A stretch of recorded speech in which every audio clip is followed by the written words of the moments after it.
சாலையில் இருந்த பள்ளத்தால் இருசக்கர வாகனத்தில் சென்ற இளைஞர் நிலைத்தடுமாறி கீழே விழுந்த அடுத்த நொடியே அரசு பேருந்து மோதி சம்பவ இடத்திலேயே உயிரிழந்தார்.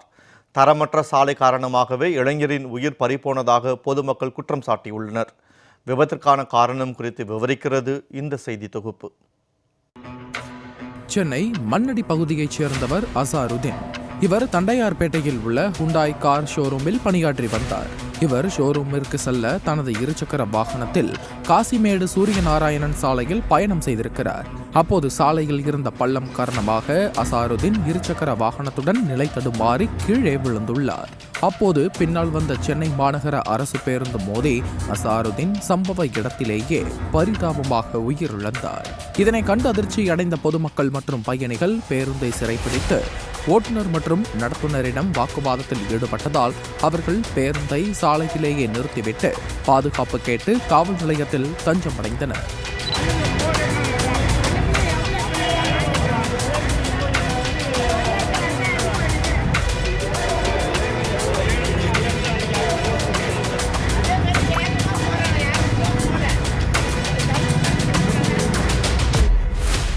தமிழகத்தை விபத்தில்லா மாநிலமாக்க ஆங்காங்கே ஜீரோ இஸ் குட் என்ற விழிப்புணர்வு பலகைகள் வைக்கப்பட்டுள்ளதாகவும், ஆனால் விபத்தை தடுக்க முறையான சாலைகளை அமைக்க அரசு முன்வருவது இல்லை என பொதுமக்கள் குற்றம் சாட்டியுள்ளனர். புதிதாக அமைக்கப்படும் சாலைகள் ஒரு மழைக்கே தாங்குவது இல்லை என்றும், முதல்வரும் அதிகாரிகளும் பயணிக்கும் சாலைகள் மட்டும் முறையாக பராமரிக்கப்படுவதாகவும், வடசென்னை பகுதிகளில் தரமற்ற சாலைகளே உள்ளதாகவும் ராயபுரம் பகுதி மக்கள் குற்றம் சாட்டியுள்ளனர்.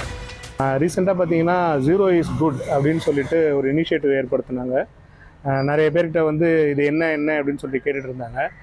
இப்போது பார்க்கும்போது அது ஜீரோ ஆக்சிடென்ட் இல்லாமல் இருக்கணுன்றதுக்காக இனிஷியேட்டிவ் எடுத்ததாக சொல்கிறாங்க. நீங்கள் எப்போது ஜீரோ பாத்ஹோல்ஸ் உள்ள ரோடை கொடுக்க போகிறீங்க எங்களுக்கு, அதுதான் இங்கே முக்கியம். 2.5 வருஷம் 3 வருஷத்துக்கு ஒரு ரோடு போட்டுக்கிட்டே இருக்காங்க. போட்ட ரோடு ஒரு மழை கூட தாங்காது. எல்லாரும் நல்ல சிஎம் போகிற ரோடு, இப்போ பெரிய பெரிய ஆஃபீஸர்ஸ் போகிற ரோடு மட்டும் அப்படியே மொசைக் டைல்ஸ் போட்ட மாதிரி அழகாக லைன்ஸ் போட்டு பார்க்கிங்ஸ் போட்டு அங்கங்கே போர்டு போட்டு வச்சிருக்கு. இவ்வளோ செலவு பண்ணி பேனர் அடித்து போஸ்டர் ஒட்டி ஜீரோ இஸ் குட்னு சொல்கிறதுக்கு பதிலாக இந்த மாதிரி ஜீரோவான விஷயங்கள், நீங்கள் நினைக்கிற ஜீரோவான விஷயங்களை கான்சென்ட்ரேட் பண்ணி சரி பண்ணி கொடுக்கணும். சாலைகள் சரிவர அமைக்கப்படுவது இல்லை என்றும், அரசு முறையான சாலை அமைத்தால் மின்சார வாரியம் அல்லது மாநகராட்சி நிர்வாகம் சார்பில் பள்ளம் தோண்டப்படுவதாகவும், அதனால் எப்போதுமே அந்த சாலைகள் குண்டும் குழியுமாகவே காட்சியளிப்பதாகவும் பொதுமக்கள் குற்றம் சாட்டியுள்ளனர். அரசாங்கம் கரெக்டா ரோடு போயிட்டா மின்சார வாரியம் நோண்டிட்டு ஒன்று பண்ணிட்டு அந்த பள்ளத்தை போட்டுறான். அடுத்தது மின்சார வாரியம் அந்த ரோடை ரெடி பண்ணி கொடுத்துட்டா அடுத்தது கார்பரேஷன் குடிநீர் வடிகால் வாரியம் அவன் பள்ளம். ஆக மொத்தம் இந்த ரோடு எதுவுமே உருப்படியா இருக்கிறது இல்லை. மக்கள் தினம் அந்த பள்ளத்துல விழுந்து செத்து மடிஞ்சா கூட இந்த அரசாங்கத்துக்கோ யாருக்கோ ஒரு கவலையும் இல்லை. ஒன்று தரமான ரோடு போடணும்.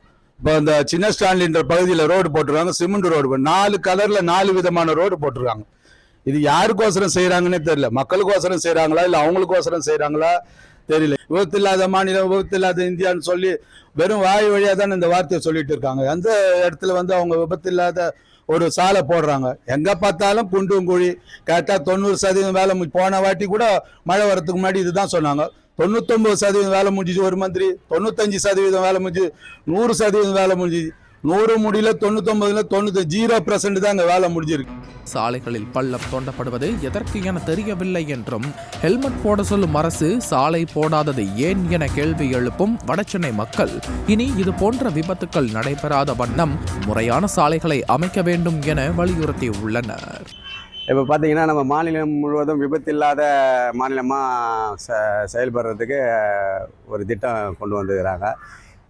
அது வெறும் வெத்தான வார்த்தைகளாக தான் இருக்கும் போல இருக்குது. செயல்பாட்டில் எதுவும் விபத்தை தடுக்கிற மாதிரி எதுவும் அரசாங்கம் பண்ணுற மாதிரி தெரியல. இப்போ பார்த்தீங்கன்னா இப்போ இன்னைக்கு காலையில் கூட ரோடு ஒரு பள்ளம் இருந்திருக்கு. அது இளம் வயது பையன் பைக்கில் போயிருக்கிறான். பள்ளத்தை பார்த்து பிரேக் அடிச்சிருக்கான். அப்படியே பின்னாடி பிரேக் அடிக்க பின்னாடிக்கிற மாநகர பேருந்து அது மோதி ஆளே காலி ஆகிடுச்சு. இந்தமாரி மெயினாக பள்ளத்தில் ரோடு சரி கிடையாதுங்க. இவங்க சொல்கிறாங்க ஹெல்மெட்டை போடு, இது போடு, அதை போடுன்னு. ஆனால் ரோடை போடணுங்க. ரோடை போட்டால் சாலை வசதி ஃபஸ்ட்டாக போட்டாலே நல்லா இருக்குங்க வண்டிகள் போகிறதுக்கு. விபத்துக்கு முக்கியமான காரணம் ரோடு தாங்க, பள்ளம் மேடு. அதுதாங்க முக்கியமான விஷயம், அதுதாங்க.